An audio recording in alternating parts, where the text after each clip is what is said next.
ನಮಸ್ಕಾರ. ಪ್ರಜಾಪ್ರಭುತ್ವ ವ್ಯವಸ್ಥೆಯಲ್ಲಿ ಮತದಾನ ಒಂದು ಪ್ರಜಾಪ್ರಭುತ್ವದ ದೊಡ್ಡ ಹಬ್ಬ.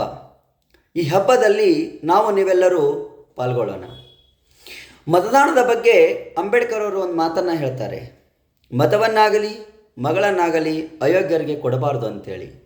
ಹಾಗಾಗಿ ಈ ರಾಜ್ಯದ ಹೆಣ್ಣುಮಗಳನ್ನು ಹತ್ಯೆ ಮಾಡಿರ್ತಕ್ಕಂತಹ, ಈ ರಾಜ್ಯದ ಹೆಣ್ಣುಮಗಳನ್ನು ಹತ್ಯೆ ಮಾಡಿದವರಿಗೆ ಒಂದು ಕಠಿಣ ಶಿಕ್ಷೆಯನ್ನು ನೀಡಲಿಕ್ಕೆ ಹಿಂದೇಟು ಹಾಕುತ್ತಿರ್ತಕ್ಕಂತಹ ಅಯೋಗ್ಯರಿಗೆ ಈ ರಾಜ್ಯದ ಜನ ಮತವನ್ನು ನೀಡಬಾರ್ದು. ಹಾಗಾಗಿ ಈ ರಾಜ್ಯದ ವಿದ್ಯಾರ್ಥಿನಿಯರನ್ನು ರಕ್ಷಣೆ ಮಾಡುವಂತಹ, ಈ ರಾಜ್ಯದ ಮಹಿಳೆಯರನ್ನು ರಕ್ಷಣೆ ಮಾಡುವಂತಹ, ಈ ರಾಜ್ಯದ ಜನತೆಗೆ ಒಂದು ಭದ್ರತೆಯನ್ನು ನೀಡುವಂತಹ, ಈ ರಾಜ್ಯದ ಪ್ರಜಾಪ್ರಭುತ್ವ ವ್ಯವಸ್ಥೆಯನ್ನು ರಕ್ಷಣೆ ಮಾಡುವಂತಹ ಒಬ್ಬ ಪ್ರಜ್ಞಾವಂತ ನಾಗರಿಕರಿಗೆ ಮತವನ್ನು ನೀಡಿ ಈ ರಾಜ್ಯವನ್ನು ಸುಭಿಕ್ಷ ರಾಜ್ಯವನ್ನಾಗಿ ಮಾಡಲು, ಈ ರಾಜ್ಯವನ್ನು ರಾಮರಾಜ್ಯವನ್ನಾಗಿ ಮಾಡಲು ನೀವೆಲ್ಲರೂ ಮತದಾನದ ಒಂದು ದೊಡ್ಡ ಹಬ್ಬದಲ್ಲಿ ಪಾಲ್ಗೊಳ್ಳೋಣ ಅಂತ ಹೇಳ್ತಾ ಕಳಕಳಿಯ ವಿನಂತಿಯನ್ನು ಮಾಡ್ಕೋತಾ ಇದ್ದೀನಿ. ಮಲ್ಲಿಕಾರ್ಜುನ್ ಪೂಜಾರಿ, ಬೆಳಗಾವಿ.